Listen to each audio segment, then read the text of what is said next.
So hello friends, welcome back to my channel. आज मैं आप लोगों के लिए एक और लेटेस्ट चाइनीज़ ड्रामा लेकर आ गई हूँ जिसकी स्टोरी काफ़ी यूनिक एंड रोमांटिक होने वाली है। सो ड्रामा स्टार्ट करने से पहले आप मेरे चैनल को सब्सक्राइब करना मत भूलिएगा। ड्रामा की स्टार्टिंग हमारी फीमेल लीड युक्सी से होती है जो डॉक्टर के पास अपने चेकअप के लिए आई हुई थी क्योंकि पिछले कुछ टाइम से उसके पेट में काफ़ी पेन हो रहा था। अब डॉक्टर से उसे पता लगता है कि वो तो 3 बच्चों की माँ बनने वाली है, प्रेग्नेंट है। ये सुनकर युक्सी हैरान हो गई, कैसे हो सकता है। तो डॉक्टर बोलती है, जरा अपनी बैली की तरफ देखो, तुम्हें कुछ अजीब नहीं लगता। युक्सी कहती है कि ये बैली मुझे लगा खाना खाने के कारण बाहर आ गई। डॉक्टर कहती है कि नहीं। अब डॉक्टर ने उसका कार्ड चेक किया तो पता लगा कि ये माइग्रेंट वर्कर है, ये यहाँ की निवासी नहीं है। तो वो उसके डैड को बुलाने के लिए कहती है कि तुम्हें टाइम टू टाइम रिपोर्ट्स लानी होगी चेकअप के लिए। तो युक्सी बोलती है कि इसके डैड तो यहाँ पर नहीं आएंगे क्योंकि उन्होंने उस रात के बाद कह दिया था कि वो मेरी शक्ल तक देखना पसंद नहीं करते। अब सीन 6 महीने पहले शिफ्ट करते हैं जहाँ पर युक्सी पहली बार इस सिटी में आई थी। इस सिटी का नाम है क्योटो। तभी वहाँ से हमारे हीरो की गाड़ी गुजरती है जिसमें कि हमारा हीरो लीजोंग बैठा हुआ था जो अपनी मॉम से बात करते हुए कहता है कि मॉम, सारी लड़कियाँ मुझसे सिर्फ पैसों के लिए प्यार करती है, किसी को मुझसे प्यार नहीं है। तभी उसकी नज़र युक्सी पर पड़ी और वो उसे देखता ही रह गया क्योंकि वो बहुत ही मासूम और सीधी सादी लग रही थी। उसकी गाड़ी यहाँ से गुजरती है तो युक्सी की फ्रेंड चिले वहाँ पर आ जाती है जो युक्सी को देखकर काफी खुश हो गई थी कि आखिरकार तुम विलेज से यहाँ पर आ गई। चलो मैं तुम्हें पूरी सिटी घुमाऊंगी और साथ में अपनी कंस्ट्रक्शन साइट पर भी ले जाती है कि यहाँ पर हमें महीने के 3000 युआन मिलने वाले हैं। ये सुनकर युक्सी काफी ज्यादा एक्साइटेड हो गई थी कि अब पैसे कमाना स्टार्ट करेगी। हम उन दोनों को कंस्ट्रक्शन साइट पर देखते हैं जहाँ पर खाना लेने के लिए जब युक्सी सामने गई तो उसका कार्ड स्वाइप ही नहीं होता। दरअसल उसके कार्ड में कोई पैसे ही नहीं थे। वो बार बार उसे चेक करवाती है लेकिन अब वहाँ पर खड़े हुए लोग उसके मजाक बनाते हैं कि तुम यहाँ पर बिना पैसे के लिए आ गई, कैसी भिखारी औरत हो। और तभी युक्सी की फ्रेंड चिले उसे बोलती है कि जो रुपए तुम्हारे कार्ड में डाले गए हैं वो तो कंस्ट्रक्शन के लिए हैं, तुम अपने तरफ से कुछ भी खर्चा नहीं लेकर आई। युक्सी कहती है कि मैंने मॉम को कहा था और उन्होंने मेरे बैंक में रुपए सेंड भी किए थे। वो पहले बैंक में रुपए के लिए कॉल लगाती है लेकिन पता लगा कि बैंक बैलेंस तो 0 है। इसके बाद वो अपनी मॉम को कॉल लगा रही थी। हम उसकी मॉम और उसके भाई को विलेज में देखते हैं जहाँ पर उसकी मॉम गुस्से में कॉल पे कहती है कि तुम तो पैसे कमाने के लिए यहाँ से गई हो ना, तो पैसे कमाओ, हमसे पैसे क्यों मांग रही हो, और जब मैंने तुम्हें मना किया था तो तुम गई ही क्यों। तो युक्सी कहती है कि आप उन रुपए का इस्तेमाल नहीं कर सकती, वो मेरे रुपए हैं और वो छोटी मोटी रकम नहीं, 50,000 युआन है। उसकी मॉम चिल्लाकर कहती है कि तुम्हें जो करना है वो करो, मेरे पर चिल्लाना बंद करो। तभी उसका भाई भी फोन लेकर कहता है कि उन रुपए में से मॉम ने मेरे लिए एक मोबाइल खरीद लिया है और बचे रुपए से हम वैन खरीदेंगे, और सिस्टर तुम अच्छे से काम करना ताकि रुपए कमा सको। इतना करके वो कॉल कट कर देते हैं। वहीं युक्सी हैरान हो गई थी कि अब वो क्या करेगी। तभी उसकी फ्रेंड चिले आकर उसे आइडिया देती है और नेक्स्ट सीन में हम उन्हें बार में देखते हैं जहाँ पर युक्सी काफी अनकंफर्टेबल लग रही थी क्योंकि इसकी फ्रेंड ने उसे आइडिया दिया कि वो यहाँ पर अपने आप को बेच दे। युक्सी इसको मान नहीं रही थी लेकिन उसकी फ्रेंड बोलती है इसके बाद हमारे पास कोई भी चारा नहीं है, अगर तुम पर कोई केस होगा तो मेरी भी नौकरी हाथ से जाएगी, इसलिए तुम्हें यही करना है, तुम अमीर लोगों के पास जाओ और उन्हें अल्कोहल सर्व करो, उसके बदले में वो तुम्हें रुपए देंगे, बस इस बार कोई गड़बड़ मत करना। तो युक्सी इस काम को करने के लिए मान जाती है कि तुम बिल्कुल भी टेंशन मत लो, मैं तुम्हारी जॉब हाथ से जाने नहीं दूंगी।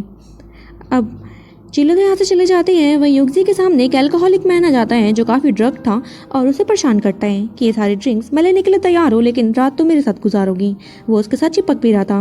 युक्सी काफ़ी अनकंफर्टेबल हुई कि मुझे छोड़ दीजिए। तभी हमारा हीरो लीजोंग अपने भाई चैंग के साथ यहाँ पहुँच जाता है कि तुम उसे परेशान क्यों कर रहे हो जब उसने मना कर दिया। तो वो आदमी लीजोंग को देखकर घबरा जाता है कि ये तो ली ग्रुप का CEO है और हाथ जोड़कर कहता है कि प्लीज़ मुझे माफ़ कर दीजिए, मेरा वो मतलब नहीं था, लेकिन ये लड़की तो यहाँ पर ड्रिंक सर्व करने के लिए आई है ना, इसे पैसे की ज़रूरत है और मेरे पैसे देने पर ये कुछ भी करेगी। लेकिन लीजोंग को गुस्सा आया, वो उसे गुस्से में देखता है तो आदमी हाथ जोड़कर यहाँ से भाग जाता है। अब अंदर की तरफ हम उन दोनों को देखते हैं जहाँ पर चैंग लीजोंग से कह रहा था कि भाई आप 27 ईयर्स के हो चुके हो, क्या आपको नहीं लगता आपको शादी कर लेनी चाहिए। मॉम काफ़ी टाइम से आपके लिए लड़की पसंद कर रही है लेकिन मजाल है कि आप उनमें से कोई लड़की पसंद कर लो। पता नहीं आपको उनसे क्या प्रॉब्लम है, जब से आपका जन्म हुआ है आपने मॉम के अलावा किसी और लड़की की तरफ देखना भी पसंद नहीं किया। लीजोंग कहता है कि तुम अपनी लाइफ में खुश हो ना, सिंगल हो। चैंग बोल रहा था कि भाई मैं उतना भी खुश नहीं हूँ, लेकिन पहले आपकी शादी होगी ना तभी मेरी शादी होगी, इसलिए तो मैं आपको कह रहा हूँ, और अगर आप चाहो तो मैं ही आपके लिए लड़की पसंद कर लूँगा। आप बताओ, अगर आप फेरी टेल भी लाने के लिए कहोगे ना तो मैं वो भी अरेंज कर दूंगा। आज आपका बर्थडे है और मैंने आपके लिए एक सरप्राइज प्लान किया है। लीजोंग कहता है मुझे कोई भी सरप्राइज नहीं चाहिए, और रही बात लड़की की तो लड़कियां सिर्फ मुझे पैसों के लिए पसंद करती है, वो मुझे पसंद नहीं करती। तभी चैंग क्लैप करता है और वहाँ पर एक एक करके सारी लड़कियां आ जाती है और बोलता है भाई जल्दी बताओ आपको कौन सी लड़की पसंद आ रही है। लीजोंग कहता है कि मैंने अभी कहा ना कि ये सब भी मुझसे पैसों के लिए ही प्यार करेंगी, इसलिए मुझे इनमें से कोई भी नहीं पसंद। चैंग बोलता है कि मुझे समझ नहीं आता कि आपको आखिरकार कैसी लड़की चाहिए। अब तो लगता है कोई चांद का टुकड़ा ही तोड़कर लाना होगा, क्योंकि धरती पर तो ऐसी कोई लड़कियां एग्जिस्ट ही नहीं करती। लीजोंग बोल रहा था कि मुझे कोई ऐसी लड़की चाहिए जिसकी मासूम सी स्माइल हो। तभी इतने में एंट्री हो जाती है युक्सी की, जो हाथ में ड्रिंक लिए अंदर आ जाती है।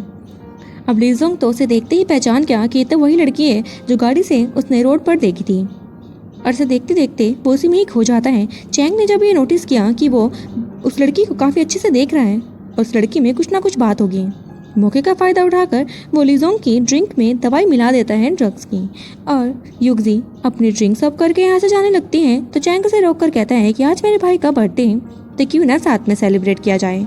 युक्सी अपने मन में ही सोचती है कि अगर वो मना करके यहाँ से जाएगी तो उसे पैसे नहीं मिलेंगे, तो उनका दिल रखने के लिए वो मान जाती है। पहले वो लीजोंग को बर्थडे विश करती है और वो ड्रिंक पीने लगती है। लीजोंग भी उसी में खो रखा था और ड्रिंक पी लेता है। अब युक्सी ड्रिंक पीने के बाद यहाँ से फिर से जाने लगी, तो चैंग उसके पास जाकर कहता है कि तुम कंट्री साइड से हो ना, मैंने तुम्हें पहचान लिया। युक्सी कहती है कि हाँ। तो चैंग बोल रहा था कि यहाँ पर पैसे कमाना इतना आसान नहीं है, चलो मैं तुम्हें एक मौका देता हूँ, क्यों ना तुम मेरे भाई को सेड्यूस करो। आज रात उसके साथ बिताकर युक्सी साफ मना करती है कि हाँ वो पैसा कमाना तो चाहती है, लेकिन ऐसा नहीं, वो ड्रग्ड है और मैं उस चीज़ का फायदा नहीं उठाऊंगी। तो चैंग कहता है कि तुम मना करके यहाँ से जा ही नहीं सकती। युक्सी कहती है कि क्यों। वो बोल रहा था क्योंकि ड्रिंक तो तुम लाई हो ना, तो अगर मैं कह दूं कि इस ड्रिंक में तुम्हें नहीं ड्रग्स की गोलियां मिलाई है मेरे भाई को सेड्यूस करने के लिए, तो तुम पर केस भी हो सकता है। अब युक्सी घबरा जाती है कि आप ऐसा नहीं कर सकते। चैंग कहता है मैं ऐसा कर चुका हूँ और मेरे भाई की तरफ देखो, वो पूरे नशे में है, तो अब तुम्हें उसी के साथ नाइट स्पेंड करनी होगी। इसके बदले में मैं तुम्हें 50,000 युआन देने के लिए तैयार हूँ, और वो उसे कार्ड दे देता है। युक्सी अभी भी मना कर रही थी, तभी उसके फोन में मैसेज आता है चीले का कि तुमने कुछ रुपए कमाए या फिर नहीं। युक्सी मन में सोचती है कि एक नाइट में वो 50,000 युआन नहीं कमा सकती, उसके पास अब यही चारा बचा है, या तो वो जेल में चली जाए या उसके भाई के साथ नाइट स्पेंड कर लें। तो वो इस काम को करने के लिए मान जाती है। तभी लीजोंग भी नशे की हालत में युक्सी के क्लोज आता है और उसी के ऊपर गिर गया था। युक्सी तो लीजोंग को संभलने के लिए कहती है, लेकिन वो अपने होश में ही नहीं था। चैंग अब रूम का कार्ड निकाल कर युक्सी को देता है कि तुम्हें मेरे भाई को रूम में ले जाकर रेस्ट करवाना चाहिए, ये बिल्कुल भी होश में नहीं है। तो युक्सी अब लीजोंग के साथ रूम की तरफ जाती है। रूम में लीजोंग तो अपने होश में नहीं था और वो युक्सी को बेड की तरफ धकेल देता है। युक्सी बार बार कहती है कि तुम्हें होश में आना चाहिए, क्या तुम मुझे सुन पा रहे हो। लीजोंग बोलता है कि तुम तो यही चाहती थी ना, अब मैं तुम्हारे क्लोज आ रहा हूँ तो क्या प्रॉब्लम है। युक्सी कहती है कि नहीं, मैं इसे अब नहीं चाहती, मुझे तो तुम्हारे भाई नहीं, इतना ही कहती है कि लीजोंग उसे किस करने लगता है और ये माहौल काफ़ी रोमांटिक हो जाता है। वो दोनों इंटीमेट भी हो गए थे। अब सीन प्रेजेंट में आता है, जहाँ पर युक्सी को हम हॉस्पिटल में देखते हैं, जहाँ डॉक्टर से पता लगा ये सीन हम इस ड्रामा की स्टार्टिंग में देख चुके हैं। युक्सी घबरा जाती है कि अब वो क्या करेगी, क्योंकि लीजोंग तो उसकी शक्ल तक देखना पसंद नहीं करता। डॉक्टर बोलती है कि आपके लिए काफ़ी हार्ड होगा इन बच्चों को अकेले पालना, क्योंकि आप कंट्री साइड से हैं, यहाँ पर पैसों की बहुत ज़्यादा नीड होगी। तो युक्सी अब उसी पास के सीन को याद करती है कि इस नाइट लीजोंग ने उसे साफ कहा था कि मैं तुम्हारी डिमांड यहाँ पूरी कर रहा हूँ, लेकिन इस नाइट के बाद अपनी शक्ल मुझे कभी मत दिखाना। और अब युक्सी इसी टेंशन में घर की तरफ जाती है कि कोइंसिडेंटली चैंग भी अपनी मॉम के साथ उसी सेम हॉस्पिटल में आया हुआ था। उसकी नज़र युक्सी पर पड़ी, वो उसे पहचान लेता है कि ये तो वही लड़की है जिसने कि लीजोंग के साथ नाइट स्पेंड करी थी। ये बात उसकी मॉम भी सुन लेती है कि क्या ये मेरी डॉटर इन लो है। चैंग उसके पास जाकर पूछता है कि तुम आखिर चली कहाँ गई थी, मैंने तुम्हें ढूंढने की काफ़ी कोशिश करी। युक्सी अब उसे पहचानने से भी इनकार कर देती है कि मैं तुम्हें नहीं पहचानती और मुझे बॉदर करना मत करो। वो इग्नोर करके यहाँ से जाने लगती है, तो चैंग उसे रोकता है, लेकिन इसी बीच उसकी रिपोर्ट नीचे गिर जाती है। युक्सी बोलती है कि जब मैं कह रही हूँ कि मैं तुम्हें नहीं जानती तो तुम मुझे परेशान क्यों कर रहे हो। इतना कहकर वो तो यहाँ से चली जाती है, लेकिन चैंग उस रिपोर्ट को देखता है तो उसे पता लगा कि युक्सी तो प्रेग्नेंट है। तभी युक्सी वापस आकर अपनी रिपोर्ट छीनती है कि ये मेरा सामान है, मुझे वापस कर दो। अब वो यहाँ से गई। अब चैंग की मॉम उससे पूछ रही थी क्या यही मेरी डॉटर इन लो है जिसका जिक्र तुमने किया था। चैंग हामी भरता है तो उसकी मम्मा काफ़ी खुश हो जाती है। तभी हमारा हीरो लीजोंग भी वहाँ पहुँचा कि चलो हम घर चलते हैं, लेकिन चैंग उसे बताता है कि भाई वो लड़की जो आपसे उस नाइट मिली थी वो आज प्रेग्नेंट है। ये सुनकर लीजोंग तो हैरान ही हो गया। अब हम उन सभी को घर पर देखते हैं, जहाँ पर लीजोंग काफ़ी हैरान था कि वो लड़की प्रेग्नेंट कैसे हो सकती है, पक्का वो कोई चाल चल रही होगी। तभी चैंग बोलता है कि भाई मुझे पता ही था कि आप ऐसा ही कुछ कहने वाले हैं, क्योंकि एक ही नाइट आपने उस लड़की के साथ बिताई है और एक नाइट में बहुत ही कम चांस होते हैं प्रेगनेंसी के, और आप ड्रग भी थी। लेकिन मैं प्रूफ के साथ यहाँ पर आया हूँ। मैंने रिपोर्ट ले ली है डॉक्टर से और इससे साफ जाहिर होता है कि वो लड़की प्रेग्नेंट है और बच्चों के बाप आप ही है। अब लिजोंग उस रिपोर्ट को जैसे ही देखने लगा कि तभी उसकी मॉम आकर उस रिपोर्ट को छीन लेती है और बोलती है कि वाह, मैं तो ग्रैंडमा बनने वाली हूँ, वो भी 3 ग्रैंड चाइल्ड्स की। ये तो बहुत ही खुशी की बात है। और वो लिजोंग को ऑर्डर दे देती है कि वो उनकी डॉटर इन लॉ को जल्दी ही घर पर ले आए शादी करके। लिजोंग तो बेचारा चुप बैठा था, उसे समझ ही नहीं आता कि अब वो क्या करे। अब लिजोंग उसी दिन के बारे में सोच रहा था कि जब वो रूम से बाहर जाने लगा तो युगजी उसे पीछे से कहती है कि तुम्हारे भाई ने मुझे इस काम के लिए पैसे देने की बात करी थी। तो लिजोंग मन में सोचता है कि ये लड़की भी और लड़कियों की तरह ही है, बस पैसों के लिए मुझे अप्रोच कर रही थी। और वो कार्ड देकर उसके मुंह पर फेंकता है कि इसमें इतने रुपए हैं जिससे कि तुम पूरी जिंदगी गुजार सकती हो, क्या तुम्हें और रुपए चाहिए? युगजी चुप बैठी थी। वहीं फिर लिजोंग युगजी के काफी क्लोज जाकर कहता है कि मेरे आसपास अब भटकना भी मत। अगर कभी पैसों की जरूरत हुई तो मुझे डायरेक्ट कांटेक्ट करना। मेरे जानने वालों को इसके बारे में पता नहीं लगना चाहिए, ये सिर्फ एक गलती से हुआ है। तो युगजी बोलती है कि मुझे तुमसे और पैसे नहीं चाहिए, मुझे बस पैसे की शॉर्टेज थी और कुछ भी नहीं। तभी लिजोंग उसे इग्नोर करते हुए यहाँ से चला जाता है। सीन प्रेजेंट में आ गया था जहाँ पर लिजोंग यही सोच रहा था कि अब उस लड़की को मुझसे क्या चाहिए। उस कार्ड में 50 मिलियन युआन था, क्या उससे उसका पेट नहीं भरा? वो और ज्यादा लालची हो गई है। अब पता नहीं इस प्रेगनेंसी का नाटक करके क्या करना चाहती है। वही सीन अब युगजी पर शिफ्ट करते हैं जहाँ वो अपने घर पहुंच चुकी थी और अपने बेली पर हाथ रखकर कहती है कि बच्चों, मैं तुम्हें कुछ भी होने नहीं दूंगी, मैं एक अच्छी मॉम बनकर दिखाऊंगी और तुम्हारा अच्छे से पालन पोषण करूंगी। तभी वहाँ पर उसकी फ्रेंड चिले आ जाती है, जिसे बता रही थी कि तुम्हारे मॉम और भाई अंदर रूम में ही बैठे हैं। ये सुनकर युगजी हैरान हो गई कि वो यहाँ पर क्या कर रहे हैं। अब जैसे ही वो अंदर जाती है, हम उसकी मॉम और भाई को आपस में बात करता हुआ देखते हैं। यहाँ पर उसकी मॉम कह रही थी कि तुम्हारी शादी मैं जल्दी ही एक अमीर लड़की से करना चाहती हूँ, लेकिन उसके लिए पैसों की बहुत ही बड़ी डिमांड है। तो मैंने युगजी के लिए एक ऐसा ओल्ड मैन देख लिया है जिसे कि एक डिजीज भी है, लेकिन उसके बदले में वो हमें काफ़ी रुपए देने की बात कर रहा है। बस एक बार युगजी मान जाए उससे शादी करने के लिए, फिर हमारे पास पैसा ही पैसा होगा और तुम्हारी भी शादी मैं उस लड़की से कर दूंगी जो तुमने पसंद करी होगी। लेकिन ये सब बातें युगजी पीछे खड़ी सुन लेती है और उसे काफ़ी गुस्सा आया कि आप मेरी शादी ऐसे आदमी से कैसे कर सकते हैं जिसे कि पहले से ही कोई बीमारी है और वो काफ़ी ओल्ड है। उसकी मॉम गुस्से में कहती है कि तुम्हें ये करना ही होगा, क्या तुम्हें नहीं नजर आ रहा कि हमारी फैमिली फाइनेंशियल कंडीशन सही नहीं है? तो तुम्हारे लिए तुम क्या इतना ही नहीं कर सकती अपने भाई के लिए? युगजी उन्हें सच बता देती है कि वो प्रेग्नेंट है और तभी उसकी मॉम उसे स्लैप करके नीचे गिरा देती है। युगजी बोल रही थी कि मेरी बात सुनिए, मैं इस बच्चे के बाप को जानती हूँ, लेकिन उसकी मॉम नहीं मानती। तो युगजी अब उन्हें फ़ोन चेक कराने लगती है कि इसमें उसका नंबर है, मैं अभी कॉल करके उन्हें यहाँ बुला सकती हूँ। वो कॉल लगाती है तो डायरेक्ट कॉल लिजोंग के पास रिंग करता है। लिजोंग हेलो हेलो कर रहा था, लेकिन युगजी आगे से सिर्फ इतना ही बोल पाती है कि प्लीज़ मुझे बचा लो, मैं यहाँ पर परेशान हो रही हूँ। लेकिन तभी उसका भाई फ़ोन खींचकर उसको चूर चूर कर देता है। लिजोंग काफ़ी हैरान हुआ कि युगजी ही थी, लेकिन अचानक से इसने फ़ोन कट क्यों कर दिया। तभी चैंग लिजोंग से कहता है कि भाई आप उस लड़की को गलत समझ रहे हैं, लेकिन आपकी ड्रिंक में ड्रग्स उसने नहीं मैंने मिलाई थी। अब आपको तो पता ही है कि मॉम कितनी ज़्यादा जिद कर रही थी आपकी शादी के लिए कि उन्हें ग्रैंड चाइल्ड चाहिए। मेरे पास और कोई चारा ही नहीं बचा, तो मैंने ये कर दिया। आपको जो भी सज़ा देनी है आप मुझे दे सकते हैं। तो लिजोंग कहता है चाहे कुछ भी बात हो, उस लड़की ने मुझसे 50 मिलियन युआन लिए हैं और वो अब इतनी लालची हो गई है कि प्रेगनेंसी का नाटक कर रही है। तो उसकी मॉम कहती है कि तुम इस कार्ड की बात कर रहे हो। ये देखकर लिजोंग हैरान रह गया कि ये कार्ड आपके पास कैसे हो सकता है, ये मैंने अपने हाथों से उसी लड़की को दिया था। तो उसकी मॉम कहती है कि इसमें मैं भी शामिल हूँ, लेकिन इसके आगे की कहानी तुम्हें चैंग बताएगा। तो चैंग कहता है कि भाई उस दिन सुबह जब आप गुस्से में यहाँ से चले गए तो मैं भी ड्रग था और उस लड़की ने मुझे वो कार्ड आकर दे दिया क्योंकि इसमें रुपये बहुत ज़्यादा लग रहे थे और उसने कहा कि मैं इतने रुपए नहीं ले सकती। अब वो कार्ड मैंने गलती से मॉम को पकड़ा दिया, जबकि पकड़ाना आपको था। नशे में मुझे पता ही नहीं लगा और मॉम को भी सारी सच्चाई बतानी पड़ी। तो लिजोंग फिर से युगजी के बारे में सोचता है कि हाँ वो कहना तो कुछ चाहती थी, लेकिन मैंने उसे कहने ही नहीं दिया। तो वो टेंशन में आ जाता है और चैंग के साथ युगजी को बचाने के लिए निकल गया। जब वो युगजी के पास पहुंचे तो देखते हैं कि ऐसे कुछ लोग पीट रहे हैं और वो काफी जख्मी भी हो चुकी थी। लिजोंग युगजी को गोद में उठाता है और ऑर्डर देता है कि इन लोगों को अच्छे से सबक सिखाना। इन्होंने जिसे बुली किया है वो उसे जानते तक नहीं कि वो मेरी क्या लगती है। इतना कहकर वो तो यहाँ से चला जाता है। पीछे से चैंग अपने आदमियों के साथ मिलकर उसकी मॉम और भाई को काफी पीटता है। अब घर की तरफ हम युगजी को देखते हैं जो रेस्ट पर थी और तभी लिजोंग मेडिसिन के साथ रूम में पहुंचता है। युगजी लिजोंग से पहले तो थैंक्स करती है और फिर बोलती है कि आप टेंशन मत लीजिए, मैं यहाँ पर ज़्यादा टाइम के लिए रुकने के लिए नहीं आई हूँ। मेरी मजबूरी थी कि मैंने आपको कॉल किया और अब मैं घर चलती हूँ। लेकिन लीजोंग उसे जाने से मना करता है कि तुम्हें मेडिसिन ले लेनी चाहिए, ये तुम्हारे बच्चों के लिए सही नहीं होगा। तो युक्जी कहती है कि आप मुझे बिल्कुल भी गलत मत समझिए क्या, मैं इन बच्चों को आप पर बोझ नहीं बनने दूंगी, मैं इन्हें खुद से पाल सकती हूँ और अभी मुझे यहाँ से चलना चाहिए। लेकिन लीजोंग उसे रोकता है कि पहले तुम दवाई पी लो, उसके बाद हम इस बारे में बात करेंगे। लेकिन युक्जी नहीं मानती। तो अब लीजोंग की मम अंदर आ जाती है और बोलती है कि जरा अपनी तरफ देखो, तुम कितनी ज़्यादा डिस्टर्ब लग रही हो और साथ में तुम्हें चोटें भी आई है। ये तुम्हारी बॉडी और तुम्हारे बच्चों के लिए बिल्कुल भी सही नहीं है। मैं लीजोंग की मॉम हूँ और मैं चाहती हूँ कि तुम अब से इसी घर में हमारे साथ रहो।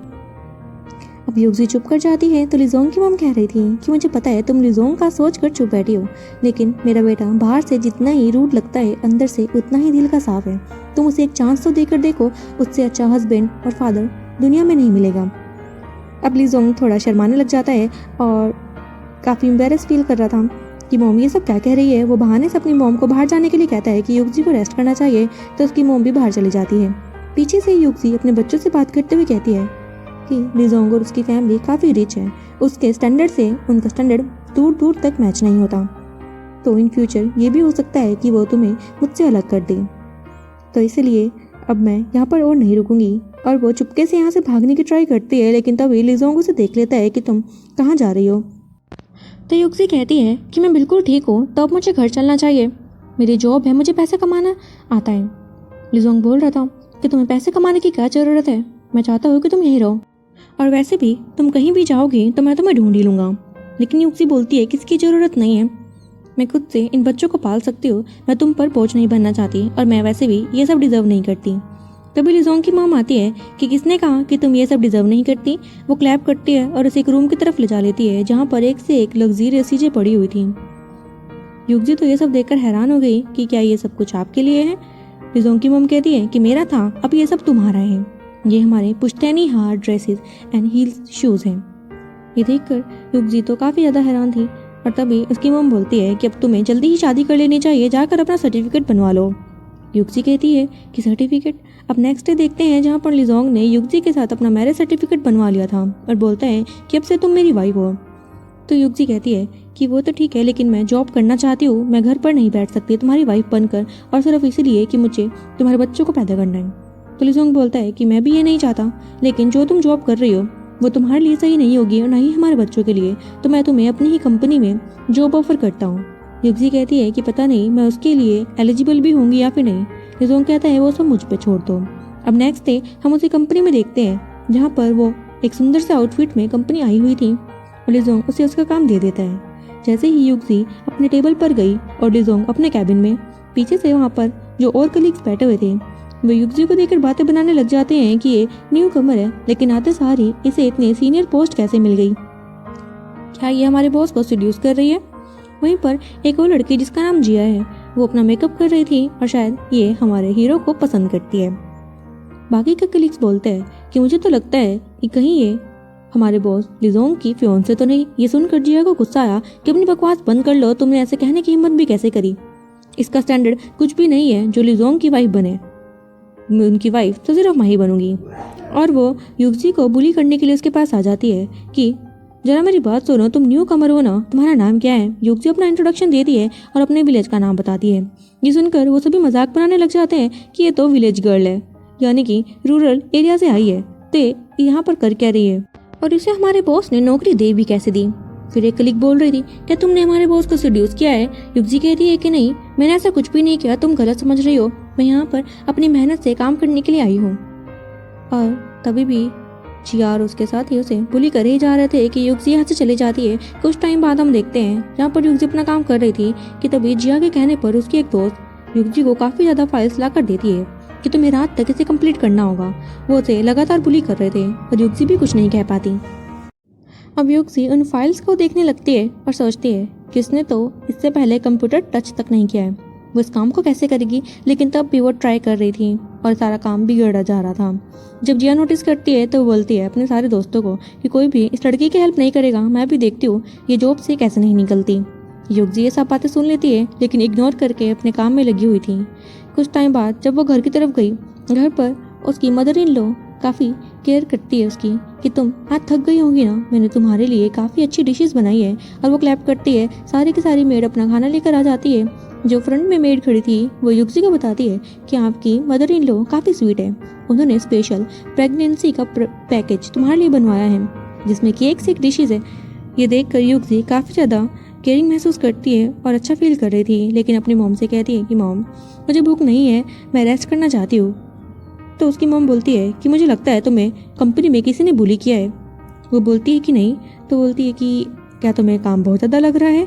युक्ति कहती है कि मॉम ये काम तो मेरे लिए कुछ भी नहीं है, क्योंकि इससे ज़्यादा काम तो मैं कंस्ट्रक्शन साइट पे करती थी। ये सुनकर लिजोंग की मॉम को बुरा लगता है कि तुम्हारी फैमिली कितनी क्रूअल है, वो तुम जैसी मासूम लड़की से कंस्ट्रक्शन साइट पर काम कैसे करवा सकती है। तो युक्ति चुप बैठी थी और उसकी मॉम बोलती है कि मुझे अभी भी लग रहा है कि तुम्हें कंपनी में किसी ने बुली किया है, तो अब कल मैं तुम्हारे साथ कंपनी चलूंगी और अगर तुम्हें खाना नहीं खाना है तो थोड़ा सा रिलैक्स कर लो। वो फिर एक मसाज गर्ल को बुलाती है जो युक्ति को मसाज दे रही थी कि तभी हमारा हीरो लिजोंग घर पर पहुंचा और वो युक्ति से कहता है कि तुमने कंपनी से आने से पहले मेरा वेट क्यों नहीं किया, मैं तुम्हारे साथ घर पर आना चाहता था। तो युक्ति कुछ नहीं कहती है और लिजोंग भी गुस्से में अपने कमरे की तरफ चला जाता है। रात के समय जब वो अपना काम कर रहा था तो युक्ति एक मिल्क का गिलास लेकर कमरे में पहुंची और उसे बोलती है कि मुझे गलत मत समझना, मैंने तुम्हारा वेट किसी रीज़न से नहीं किया। तो लिजोंग कहता है हाँ मैं समझ सकता हूँ, तुम एम्बेरस फील कर रही होगी ना मेरे साथ घर पर आने में। युक्ति कहती है कि तुम ये कैसी बातें कर रहे हो, ऐसा बिल्कुल भी नहीं है, मैं भला एम्बेरस फील क्यों करूँगी, तुम तो इतनी बड़ी हस्ती हो। मैं एम्बेरस इसलिए फील कर रही थी क्योंकि आज कंपनी में मुझ पर सब हंस रहे थे क्योंकि मुझे कंप्यूटर चलाना नहीं आता और मेरा काम भी बिगड़ रहा था, और मुझे लगा कि अगर मैं तुम्हारे साथ घर जाऊंगी तो तुम एम्बेरस फील करोगे मेरे कारण, बस इसीलिए मैंने तुम्हें इन्फॉर्म नहीं किया। तो लिजोंग कहता है मुझे बताओ कौन तुम पर हंस रहा था, मैं कल ही उन्हें कंपनी से निकाल दूंगा।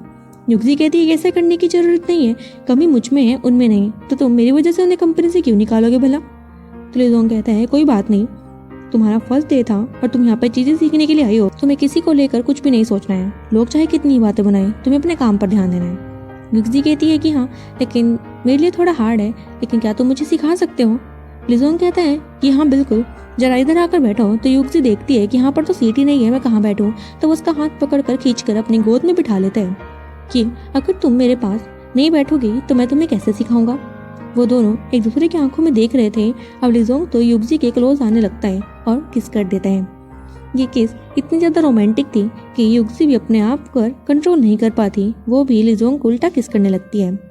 थोड़ी देर बाद जब युक्ति को फील हुआ कि बहुत ज़्यादा हो रहा है, वो लिजोंग को अपने से दूर करती है और बोलती है कि मुझे ज़रा काम पर ध्यान देना चाहिए। तो लिजोंग भी कहता है कि हाँ ठीक है। अब वो उसे काम सिखा रहा था और युक्ति ब्लश करती है। अब नेक्स्ट डे मॉर्निंग हम देखते हैं कि युक्ति अपने काम के लिए गाड़ी में बैठने लगी कि तभी पीछे से उसकी मदर इन लॉ आवाज़ लगाती है कि मैं भी कंपनी चलूँगी, और उसका ड्रेस बिल्कुल एक क्लीनिंग लेडी की तरह लग रहा था, जिस पर युक्ति कहती है कि मॉम आपने ऐसे ड्रेस क्यों वेयर किया है। तो उसकी मॉम कहती है कि पहले मैं यही काम करती थी तो मेरे लिए इतना अजीब नहीं है, और मैं छुप कर देखना चाहती हूँ कि तुम्हें कंपनी में आखिर बुली कौन करता है, और वैसे भी मैं काफ़ी टाइम से कंपनी नहीं गई हूँ तो मुझे हाल चाल तो देखना ही होगा। तो युक्ति भी मान जाती है। अब हम कंपनी में उन्हें देखते हैं जहाँ पर उसकी मदर इन लॉ काफ़ी क्यूट वे में उसे अंदर की तरफ ले जाती है। तो पीछे से युक्ति हंसने लग गई थी। उसकी मॉम पूछती है कि तुम हंस क्यों रही हो। तो वह कहती है कि मॉम आप इस गेटअप में काफ़ी क्यूट लग रही हो। तो उसकी मॉम भी ब्लश करती है। अब वो दोनों एलिवेटर की तरफ जाते हैं जहाँ पर पहले ही काफ़ी भीड़ थी, और वो दोनों अभी उसमें घुस जाते हैं। तभी जिया भी उसी सेम एलिवेटर में आ गई और बोलती है कि तुम मेरे साथ इस एलिवेटर में जाने के लायक नहीं हो। और तभी उसकी मदर इन लॉ भी उसमें टच हो रही थी, तो वो उसे कोहनी मार कर साइड में करती है कि आखिर ये बदबूदार औरत यहाँ पे कर क्या रही है। कहने नहीं पता ये कलीग के लिए है, और वैसे भी तुम दोनों ही यहाँ पर आना डिजर्व नहीं करती। वो धक्का मार कर उन दोनों को बाहर कर देती है। ये देखकर उसकी मदर इन लॉ को भी काफ़ी गुस्सा आया, और युक्ति भी कहती है कि तुम्हारी हिम्मत भी कैसे हुई मेरी मॉम को धक्का देने की। तो जिया बोलती है मॉम ओह मैं और भी क्या एक्सपेक्ट कर रही थी, तुम्हारी मॉम एक कूड़ा कचरा उठाने वाली ही हो सकती है। अब तुम्हारी शक्ल तो देखो कैसी लग रही है, तुम दोनों की शक्लें भी मैच हो रही है। तो जी युक्ति कहती है कि तुमने जो मेरी मॉम के साथ हरकत करी है उसके लिए तुम्हें अभी माफ़ी मांगनी पड़ेगी। लेकिन जिया साफ इनकार करती है कि तुम होती कौन हो मुझसे माफ़ी मंगवाने वाली। मैं तुम्हारी सीनियर हूँ और मेरा बस चले तुम दोनों को आज ही इस जॉब से निकलवा सकती हो।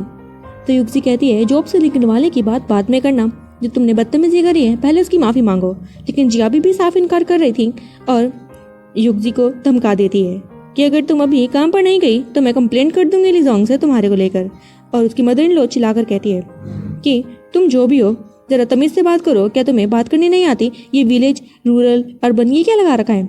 यहाँ पर मेहनत का पैसा कमाने के लिए लोग आते हैं, ना कि उनकी पोजीशन देखकर।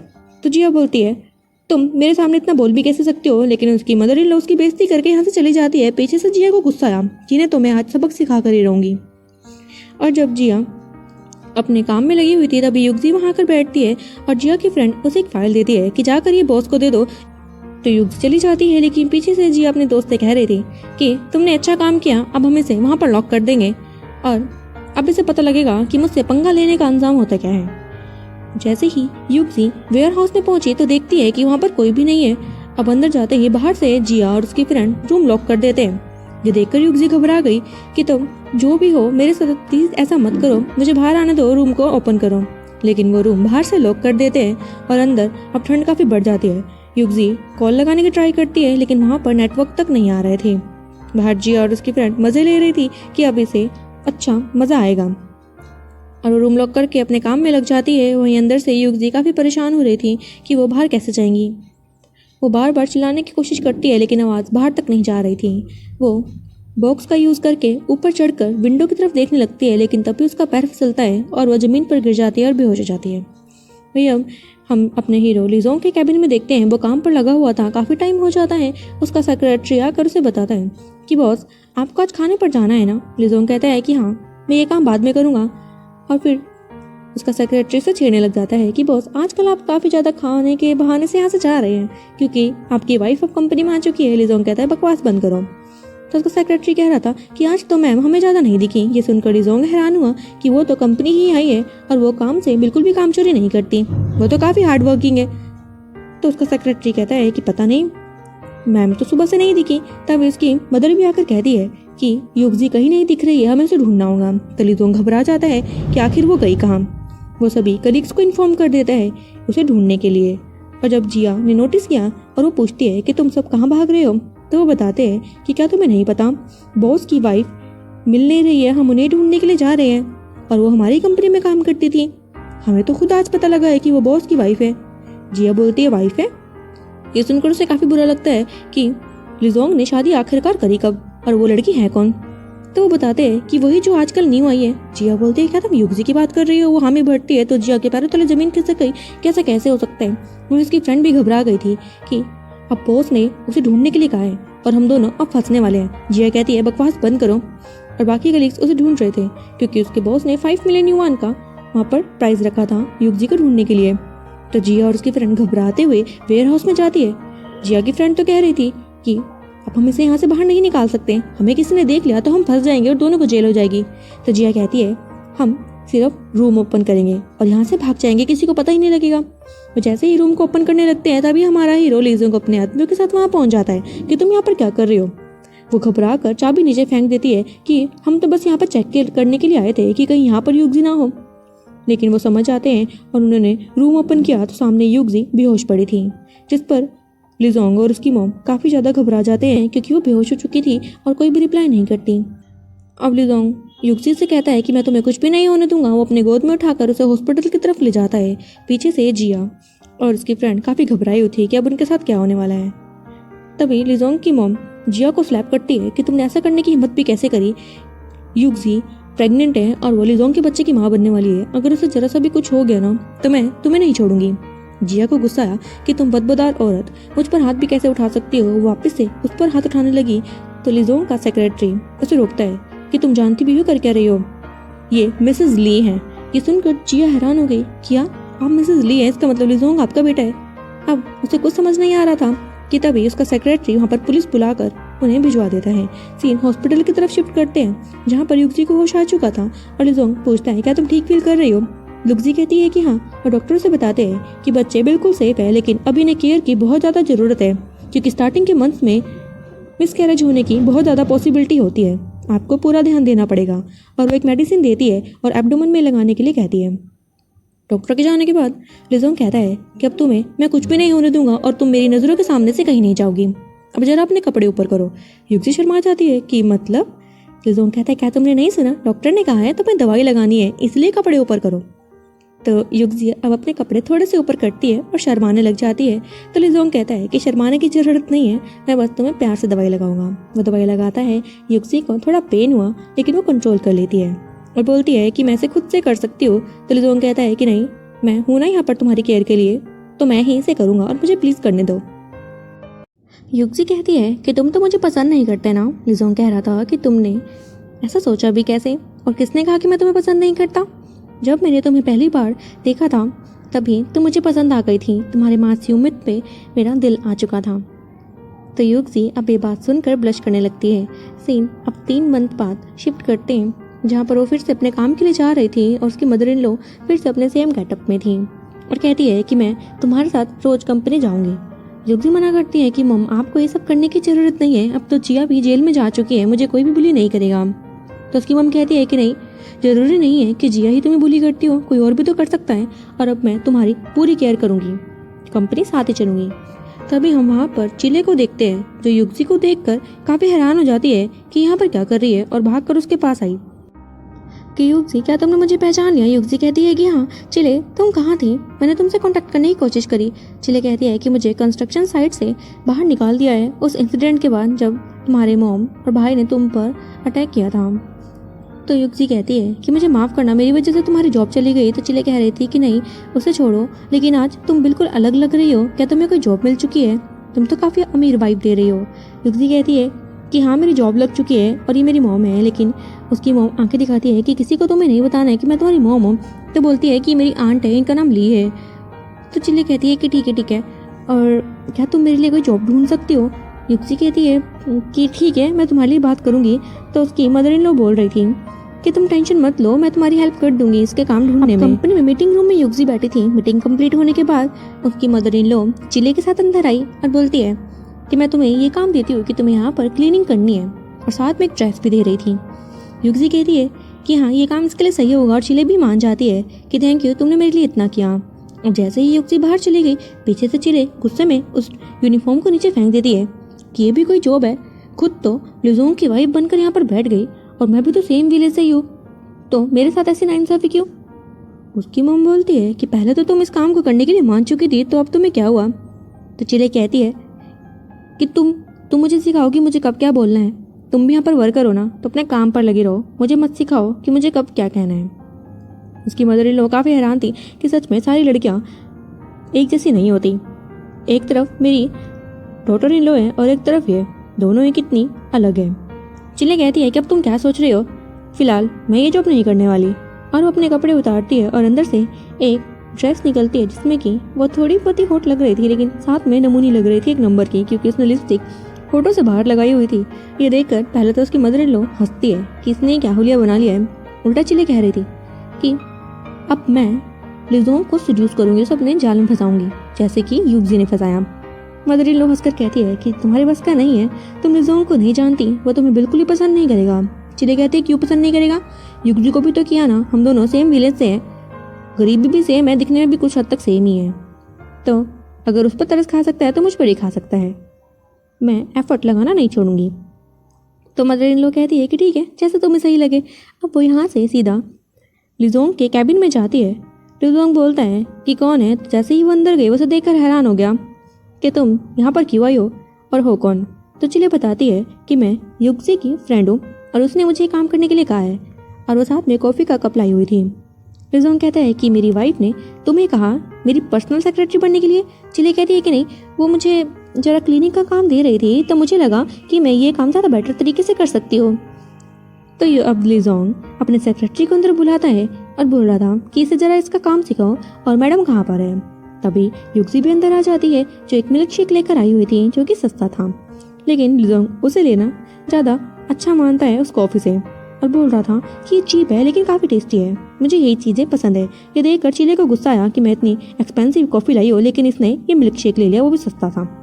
युक्सी ने जब चिले को देखा, वो तो हैरानी हो गई कि तुम यहाँ पर क्या कर रही हो? तुम्हें तो क्लीनिंग का काम दिया था ना, और ये कपड़े यहाँ पर कैसे आए?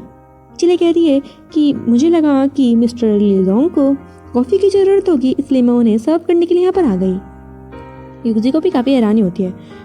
वहीं फिर लिजोंग अपने सेक्रेटरी से पूछता है क्या तुमने डिनर का इंतज़ाम कर दिया?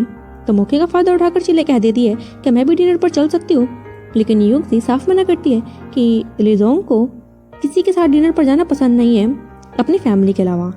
ये सुनकर लिजोंग को भी अच्छा लगता है कि युक्सी उसकी साइड ले रही है और शायद वो थोड़ा जेलस भी फील कर रही थी चिले को लेकर। और चिले कहती है कि ठीक है कोई बात नहीं। अब लिजोंग उस कॉफ़ी के कप को गार्बेज में फेंक देते हैं कि मुझे ये चीप चीज़ें ज़्यादा पसंद आने लगी हैं जब से कि मैं युक्सी के साथ रह रहा हूँ, और मुझे एक्सपेंसिव चीज़ें कुछ ज़्यादा पसंद नहीं आती। ये देखकर चिले को बहुत गुस्सा आया और अब लिजोंग युक्सी को लेकर यहाँ से बाहर चला जाता है। पीछे से चिले काफ़ी गुस्सा कर रही थी। सीन शिफ्ट करते हैं और हम देखते हैं कि अब चिले सीधा युक्सी के भाई और उसकी मॉम से मिलने के लिए गई हुई थी, जो काफ़ी जख्मी हालत में लग रहे थे। अब वो चिले को देखकर पूछते हैं कि तुम यहाँ पर क्या लेने के लिए आई हो? जब हमें लिजोंग के आदमी पीट रहे थे तब तक तुम हमें छोड़कर भाग गई थी। चिले कहती है कि आंटी गलत मत समझिए, मुझे पता लगा कि आप डिस्चार्ज होने वाली है, इसलिए सबसे पहले देखो मैं ही आपसे मिलने के लिए आई हूँ। आपकी बेटी युक्सी तक यहाँ पर नहीं आई। तो उसकी मम चिल्लाकर कहती है कि वो हमारी बेटी नहीं है। तो चिले कहती है कि नहीं ऐसा मत कीजिए, आपको ऐसा करने पर काफ़ी लॉस हो सकता है। उसकी मम नहीं समझती तो चिले उसे सारी बात बताती है कि युक्सी लिजोंग के बच्चे की माँ बनने वाली है और आज वो उसी के साथ रह रही है, और क्या आपको पता है लिजोंग इस सिटी का सबसे रिच मैन है।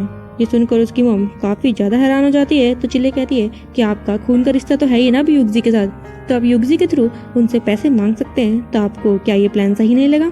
तब युक्सी की मम मान जाती है और वो सीधा कॉल लगाती है युक्सी को, जो लिजोंग के साथ कहीं बाहर आई हुई थी। उसकी मम कॉल पर कहती है कि युक्सी क्या तुमने हमें नहीं पहचाना? युक्सी कहती है कि मॉम मैं जानती हूँ आप मुझे क्यों कॉल कर रही हैं, लेकिन क्या आप ठीक है? उसकी मम कहती है कि तुम्हें इससे क्या ही फर्क पड़ता है कि हम ठीक हैं या फिर नहीं, लेकिन आज तुम जिस पोजीशन पर पहुंच चुकी हो तब तो तुम्हें हमारी बिल्कुल भी याद नहीं आती होगी, और तुम हमसे पीछे छुड़ाना चाहती हो ना, लेकिन इतना आसान नहीं होगा। उसका भाई भी धमकी देते हुए कहता है कि सिस्टर हम तुम्हारा पीछा सिर्फ एक ही कीमत पर छोड़ेंगे। युक्सी कहती है कि वो क्या? मैं आपको परेशान नहीं कर रही हूँ तो आप भी मुझे परेशान मत कीजिए, लेकिन वो डिमांड रखते हैं कि पहले तुम हमें 5 मिलियन युआन ला कर दोगी तभी हम तुम्हारी लाइफ से वापस जाएंगे, वरना हम अच्छे से जानते हैं कि कैसे तुम्हारी लाइफ को खराब करना है। हम तुम्हारे घर पर आकर तमाशा क्रिएट करेंगे, लिजोंग की इज्जत का फालूदा कर देंगे। इस पर युक्सी कहती है कि प्लीज़ ऐसा मत कीजिएगा, ये लोग बहुत ही अच्छे हैं, मेरे अच्छे से ध्यान रखते हैं, मेरे पास इतने रुपए तो नहीं है, लेकिन प्लीज़ मैं अपनी जॉब से इकट्ठे करके दे दूंगी। लेकिन उसकी मम चिल्लाकर कहती है कि तुम्हारी जॉब से पैसे किसे चाहिए? तुम इतनी बड़ी फैमिली में शादी करके गई हो, क्या वो तुम इतने रुपए भी नहीं दे सकते? इतना कहकर वो कॉल कट कर देते हैं। अब युक्सी काफ़ी परेशान हो जाती है और लिजोंग आकर देखता है कि तुम्हें अचानक से क्या हुआ? तो युक्सी कहती है कि कुछ नहीं। अब वो घर पर जाते हैं जहाँ पर युक्सी खाना तक नहीं खा रही थी। उसकी मदर इन लॉ बोलती है कि क्या हुआ, तुम्हें भूख नहीं लग रही? युक्सी कहती है कि शायद प्रेगनेंसी के कारण मेरा मन खराब हो रहा है, मुझे रेस्ट पर जाना चाहिए। अब जैसे ही वो रेस्ट करने के लिए अंदर गई, पीछे से उसकी मदर इन लॉ लिजोंग को डांट कर कहती है मैंने तुम्हें कहा था ना डॉटर इन लॉ काफ़ी थकी हुई है, तब भी तुम उसे शॉपिंग पर लेकर गई, अब देखो वो खाना तक नहीं खा रही। तो लिजोंग को बुरा लगता है कि शायद उसी के कारण उसका मूड खराब है और वो उसके लिए सूप प्रिपेयर करता है। अंदर रूम की तरफ देखते हैं जहाँ पर युक्सी काफ़ी रो रही थी, यही सब सोचकर कि अब वो पैसे का इंतजाम कैसे करेगी कि तभी लिजोंग रूम में आता है सूप के साथ और उसे रोता हुआ देख लेता है। पूछता है कि तुम्हें क्या हुआ? तो युक्सी तब भी उसे झूठ बोल देती है कि नहीं बस मैं थोड़ा अनकंफर्टेबल फील कर रही हूँ। तो लिजोंग कहता है देखो मैंने अपने हाथों से तुम्हारे लिए ये सूप बनाया है, तुम इसे पीकर देखो और बताओ कि कैसा बना है। तो युक्सी उसे पीती है और झूठ बोल देती है कि इसमें कुछ कमी है। जब लिजोंग ने उसे पिया बोलता है कि हाँ इसमें तो बहुत ज़्यादा कमी है, लेकिन युक्सी कहती है नहीं ये बहुत टेस्टी बना है, मैं इसे ही पीना पसंद करूंगी। वो उसे पी लेती है। अब लिजोंग अपनी जेब से कार्ड निकाल कर युक्सी को देता है कि इसमें रुपए हैं और मैं चाहता हूँ तुम इसे अपने पास रखो, अपनी ज़रूरत का जो भी सामान लगे तुम इससे उसे खरीद लेना। युक्सी मना करती है कि मैं ये नहीं ले सकती। तो लिजोंग कहता है कि तुम पर अब मेरा पूरा हक है और तुम्हें भी बिल्कुल भी शर्माने की जरूरत नहीं है, तुम्हें जो भी चीज़ चाहिए तुम उससे बेझिझक मांग सकती हो और मैं तुम्हें किसी भी चीज़ की कमी नहीं होने दूंगा। तो युक्सी उससे रिस्पेक्ट के लिए उसे थैंक यू करती है और उस कार्ड को रख लेती है और साथ में सोच रही थी कि शायद वो लिजोंग के साथ सही नहीं कर रही है और उसे लिजोंग को हक करती है। और रात का समय हम देखते हैं वो साथ में सो रहे थे कि तभी युक्सी की आंख खुली और वो अपना फ़ोन और उस कार्ड को लेकर बाथरूम की तरफ जाती है और 5 मिलियन सेंड कर देती है अपनी मॉम और भाई को। मॉम के पास ये पैसे पहुंचा, वो खुश हो जाती है और उसके भाई को उठाती है कि देखो पैसे आ चुके हैं, अब बताओ करना क्या है। वो उसे कॉल लगाती है और बोलती है कि तुमने हमें पैसे तो भेज दिए लेकिन शायद ये पूरे नहीं होंगे। युक्सी काफ़ी हैरान हुई कि तुम ये क्या बकवास कर रहे हो, मैंने पैसे भेज दिए, अब मुझे परेशान मत करना कॉल करके, और ना ही लीजोंग की फैमिली को परेशान करना। लेकिन उसका भाई बोलता है कि तुम इतनी रिच फैमिली में शादी करके गई हो, जब तुम एक दिन में 5 मिलियन अरेंज कर सकती हो, तो अब मैं तुम्हें 10 दिन का टाइम देता हूँ, तुम्हें हमें 10 मिलियन और अरेंज करने होंगे। ये सुनकर युक्ति बहुत ज़्यादा परेशान हो जाती है कि अब मैं इतने पैसे अरेंज कहाँ से करूँगी, लेकिन वो ग्रांट कर उसे कॉल कट कर देते हैं। वो फिर से रोने लग जाती है। लीजोंग ने तब भी नोटिस किया कि कुछ तो परेशानी जरूर है। वो उससे पूछता है कि तुम फिर क्यों रो रही हो, तो युक्ति कहती है कि बस कुछ नहीं, मेरे पेट में पेन हो रहा था। वो झूठ बोलकर फिर से यहाँ से चली जाती है। तो लीजोंग अब कॉल करता है चैंग को कि मैं तुम्हें एक काम दे रहा हूँ, तुम्हें पता लगाना है कि युक्ति के आजकल ये मूड स्विंग्स का रीज़न क्या है। चैंग कहता है ठीक है, मैं कल तक रिपोर्ट लेकर आता हूँ। अब नेक्स्ट डे हम लीजोंग को मॉम के साथ देखते हैं, जहाँ पर चैंग आया और वो बताता है कि सिस्टर इन लॉ के मूड खराब का रीज़न और कोई नहीं, उसकी मदर और उसका भाई है। ये सुनकर लीजोंग को बहुत ही गुस्सा आ जाता है। साथ में चैंग ये भी बता रहा था कि उसने ब्लैकमेल किया है सिस्टर इन लॉ को पैसों के लिए, और सिस्टर इन लॉ ने उन्हें 5 मिलियन दे दिए हैं और वो और पैसों की डिमांड कर रहे हैं। ये सुनकर लीजोंग को और भी गुस्सा आया और वो उसकी मॉम और भाई को किडनैप करवा लेता है। नेक्स्ट सीन में हम लीजोंग युक्ति के साथ वेयर हाउस में पहुंचा तो वहाँ पर उसकी मॉम और भाई बंधे हुए थे। युक्ति उन्हें देखकर हैरान हो जाती है कि यहाँ पर क्या कर रहे हैं। तो लीजोंग उसे समझाता है कि तुम्हें मुझसे कोई भी चीज़ छुपाने की ज़रूरत नहीं है, मुझे पता लग चुका है कि तुम्हारे मॉम और भाई ही तुम्हें ब्लैकमेल कर रहे थे, तुम्हें मुझे पहले बता देना चाहिए था। तो युक्ति कहती है कि मैं तुम्हें परेशान नहीं करना चाहती थी। वहीं पर युक्ति की मॉम चिल्ला कर कहती है कि तुम ये सब क्या कर रहे हो, अपने हस्बैंड को बोलो कि हमें छोड़ दे, मैं तुम्हारी मॉम हूँ, हमारा खून का रिश्ता है। तो अब युक्ति को गुस्सा आ जाता है कि तुम अपने आप को मेरी मॉम कहने वाली होती कौन हो। कोई भी मॉम अपने बच्चे को इस तरह से नहीं तड़ पाती। तुमने मुझे आज तक दिया ही क्या है। मैं आगे पढ़ना चाहती थी, लेकिन तुमने वो पैसे मेरे भाई की ऐशो आराम में खराब कर दिए। इनफैक्ट मेरे भाई की लव मैरिज करने के लिए तुमने मेरी शादी एक ओल्ड मैन से फिक्स कराई जिसकी पहले ही हालत खराब है। ऐसी मॉम मैं विश करूँगी भगवान किसी को ना दे। जिस पर अब वो चुप कर जाती है और लीजोंग उसे संभालने के लिए कहता है और आराम से बिठा देता है कि तुम बिल्कुल भी टेंशन मत लो, मैं इन्हें संभाल लूँगा। तो क्या तुम इनके साथ अब कोई रिश्ता रखना चाहती हो। युक्ति साफ मना करती है, लेकिन ये भी कह रही थी कि इन्हें विलेज तक पहुंचा दो, यहाँ पर इन्हें मत रखना। लीजोंग कहता है कि तुम बिल्कुल भी टेंशन मत लो, मैं इन्हें कुछ भी हर्ट नहीं करूँगा, लेकिन अगर मैं इनके साथ रूड होता हूँ तो उसमें मेरी गलती मत निकालना। इन्होंने तुम्हें बहुत परेशान किया है और उसका भुगतान तो इन्हें करना ही होगा। वो अपने आदमियों के साथ उन्हें काफ़ी पीटता है। उसके बाद युक्ति से कह रहा था, युक्ति अगर तुम्हें कोई भी परेशान करेगा तो उसका मैं यही हाल करने वाला हूँ। अब युक्ति लीजोंग को हक कर लेती है और नेक्स्ट सीन में हम उन्हें हॉस्पिटल में देखते हैं, जहाँ पर युक्ति अपनी मदर इन लॉ के साथ प्रीनेटल चेकअप के लिए आई हुई थी। तभी चिले उसे वहाँ पर देख लेती है और बोलती है कि युक्ति तुम प्रीनेटल चेकअप के लिए आई हो, लेकिन तुमने मुझे इन्फॉर्म तक नहीं किया। युक्ति चुप खड़ी थी और उसकी मदर इन लॉ उसे धक्का मारकर साइड में करती है कि तुम मेरी डॉटर इन लॉ से जरा दूर होकर खड़ी रहो। लेकिन चिले उल्टा उसकी मदर इन लॉ को कहती है कि तुम यहाँ पर कर भी क्या रही हो, तुम तो क्लीनिंग वाली हो ना, तुम यहाँ पर आने के लिए किसने कहा, और वैसे भी मैं अपने दोस्त से बात कर रही हूँ और इनके हस्बैंड यहाँ पर नहीं आए, उन्हें तो यहाँ पर आना चाहिए था। तो उसकी मदर इन लॉ बोलती है कि उसका हस्बैंड यही है। सामने से लीजोंग आ रहा था तो उसे देखकर चिले जानबूझकर चिल्लाने लग जाती है कि मैंने सुना है विलेज में सब जगह बातें फैल चुकी है कि तुमने अपनी फैमिली को पैसे देने से मना कर दिया, क्योंकि तुम्हारी फैमिली तो गरीब है। जैसे ही तुम रिच फैमिली में आई तुम्हारे तो हाव भाव ही बदल गए। वो जानबूझकर ये सब बोल रही थी ताकि लीजोंग ये सुने और युक्ति से नफरत करे। अब लीजोंग वहाँ आ जाता है और उल्टा युक्ति चिले को कहती है कि तुम्हें चालाक बनने की जरूरत नहीं है, मैं तुम्हारा सच जान चुकी हूँ। मेरा न्यू फ़ोन नंबर सिर्फ तुम्हें ही पता था, तो मेरी मॉम के पास वो कैसे गया। इनफैक्ट मैं किस फैमिली में हूँ ये भी सिर्फ तुम्हें ही पता था, मेरी मॉम को इसके बारे में कैसे पता लगा। तो चिले भी एक्सेप्ट कर लेती है कि हाँ ठीक है, सब कुछ मैंने किया है, लेकिन तुमने मेरे साथ क्या किया। भूलो मत, मैं ही थी जिसने कि तुम्हें सिटी आने पर जॉब दी थी, और तुमने मुझे क्या जॉब ऑफर करी, क्लीनिंग की। और अब वो लीजोंग के पास चिपक कर कहती है कि जरा लीजोंग देखो, ये तुम्हारे लिए बिल्कुल भी सही लड़की नहीं है, तुम मुझसे शादी क्यों नहीं कर लेते। लीजोंग गुस्से में उसे कहता है कि जरा दूर होकर बात करो। उसकी मदर इन लॉ भी कहती है कि मैंने एक्सपेक्ट नहीं किया था कि युक्ति की फ्रेंड तुम होंगी जिसका नेचर इतना गंदा होगा। चिले उसे बोलती है कि तुम बार बार बीच में क्यों बोल रही हो, आखिर तुम अपने आप को समझ कर रही हो, है तो तुम एक क्लीनिंग वाली ना। तब युक्ति को गुस्सा और बता देती है कि मेरी मदर इन लॉ है और ये मिसेस ली है। ये सुनकर चिले भी हैरान हो जाती है और बोलती है कि मिसेस ली तो ये काम क्यों कर रही थी। तो उसकी मदर इन लॉ कहती है कि काम छोटा हो या बड़ा, काम तो काम होता है और हमें सिर्फ मेहनत देखनी चाहिए, उसका स्टैंडर्ड नहीं।